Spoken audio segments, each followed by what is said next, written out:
Hey guys, how's it going? Bringing another video today. I am sick, so hopefully I can make it through this voiceover without hacking up my lung. So we're going to start off with a couple of sweet Annihilator kills. I have yet to look how to actually unlock this thing. I basically picked it up off a body. It has to do with the... Now this one's sick. This one is sick. Now I saw the guy up on the roof there. I immediately knew what I was going to do, so look at this. Boom! And then like I gave him a little teabag salute. So I don't know exactly how to get that. It has to do with the firing range. There's some targets that you have to shoot. If you use the looter perk when you're in the firing range, and then the shooting range portion of the firing range, you can actually see it in the little box. So I speculated for a while, excuse me, that you could actually get it out of there, but didn't know how to do it. This game, I happened to just pick it up. I mean, not this game, but the game that I got the kill and I happened to pick it up. So this game we're going to pick up. As I left the array, you can see there's only 40 people left, so absolutely ridiculously inactive game at the beginning. I just looted all the array and got everything going.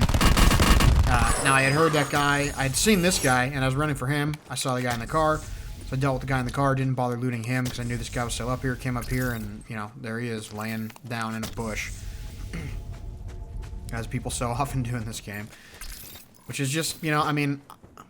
I don't know, man. I get it. I used to play ultra passively when I wasn't very good, but the problem for me is just like it's really not fun.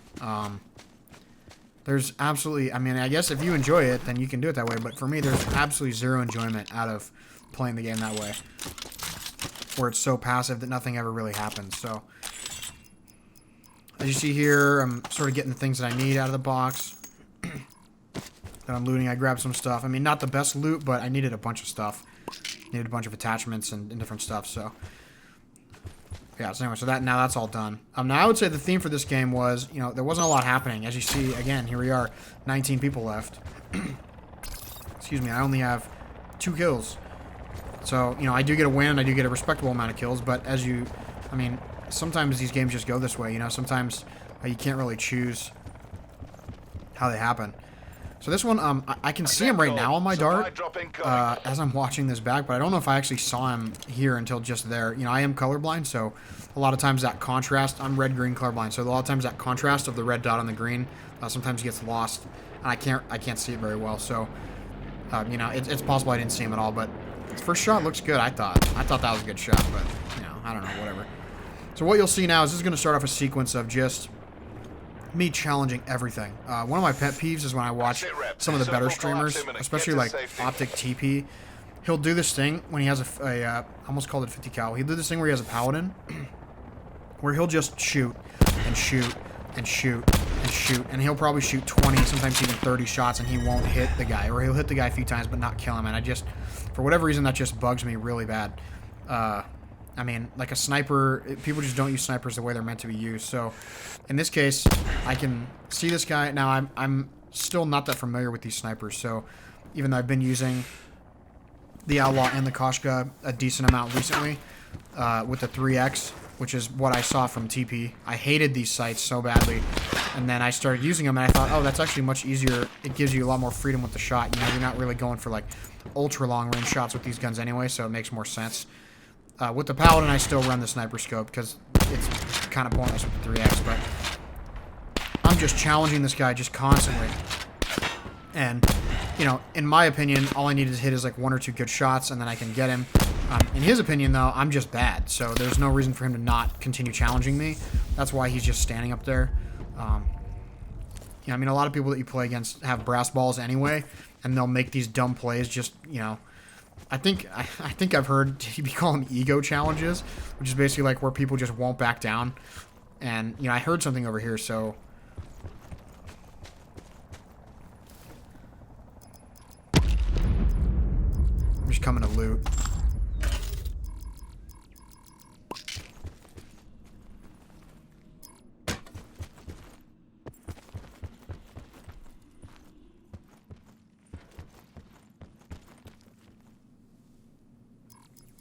Now, of course, you know, I wanted to make sure the coast was clear before I was over here looting, but now that I've started looting it, I can hear those footsteps, so I immediately stop. And I can see the guy out here. I don't think he saw me there. That probably wasn't the best plan on my part, but stay hidden from him, and then what does he do? He grapples right here. And he just walked right into that. So, you know, he damaged me to 75, which sucks. But if you think about it, he didn't know I was there.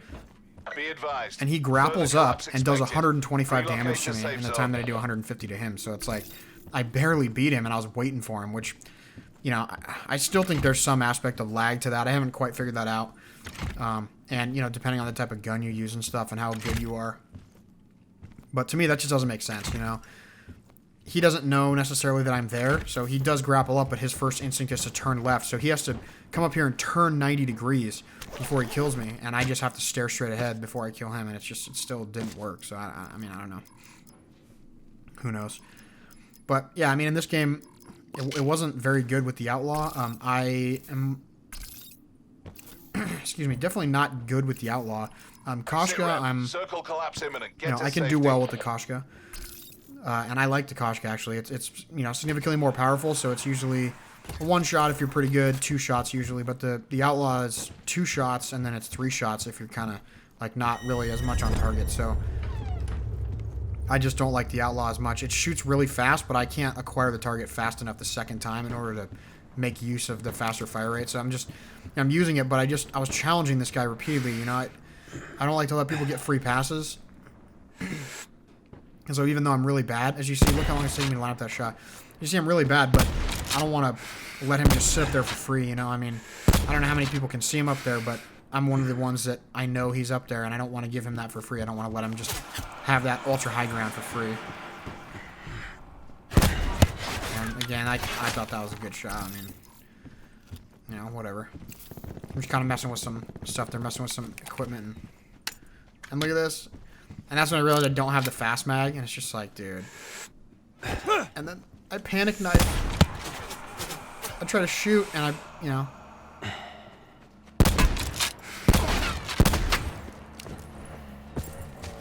You see, that's about as good as it gets for, like, close range with that Outlaw, and I still couldn't hit him, so.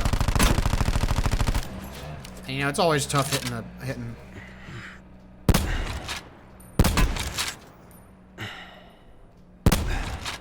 Always tough hitting someone on a bike.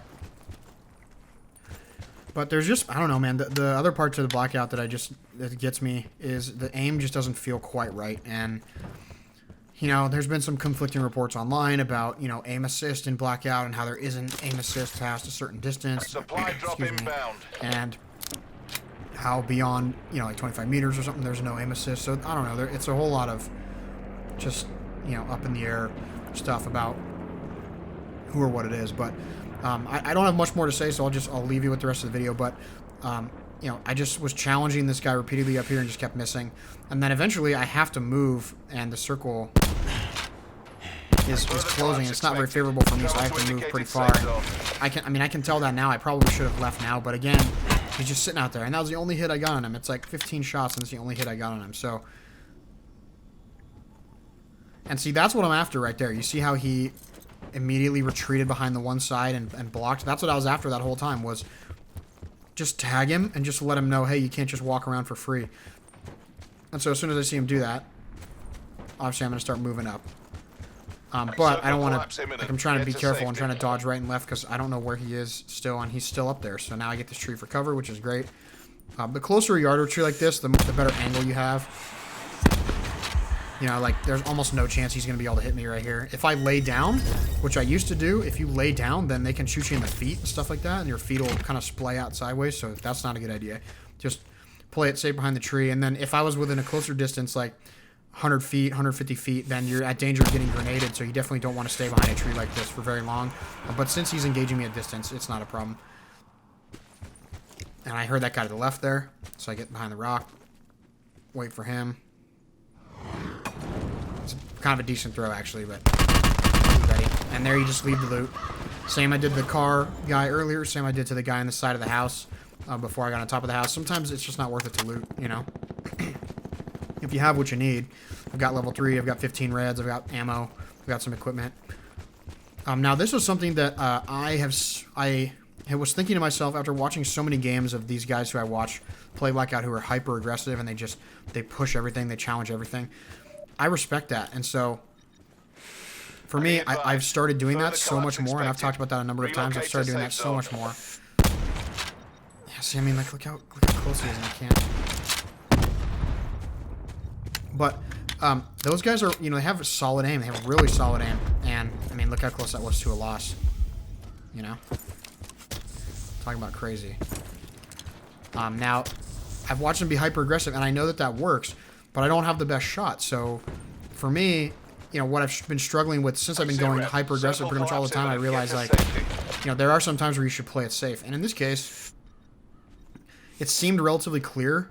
At least over on this side, I knew it was clear, except for, like, down toward the diner. So, I knew I was relatively clear here, and then I see them fighting, so there's really no reason for me. And I was thinking about it right there. I was like, I'm going to go for that dart. And then I thought, you know what? It doesn't really matter. Even if he knows where I am, you know, there's no problem here. Because he knows I'm here, but he's obviously engaging with someone on the other side. So for me, as long as I have this safe cover, I've got a really big amount of distance to retreat down behind me if I need to. And this is what I'm saying here is that there's actually in this position no reason to challenge that. Again, if I had better aim or, you know, something like that, then I could, but I don't know where the third guy is. And so, meanwhile, right now, if I can stay hidden from the third guy, and still fight him, and see I'm repositioning as I'm healing, and he finishes him off. So now here comes this guy. And again, I'm just gonna kind of stand my ground back here. I'm not gonna try to rush him. Yeah, not that I guess he had to move a little bit, but he's trying to rush me, and this is what it ends up ultimately costing him the game. And it's real close. He almost gets me too. Net call. Ultra close.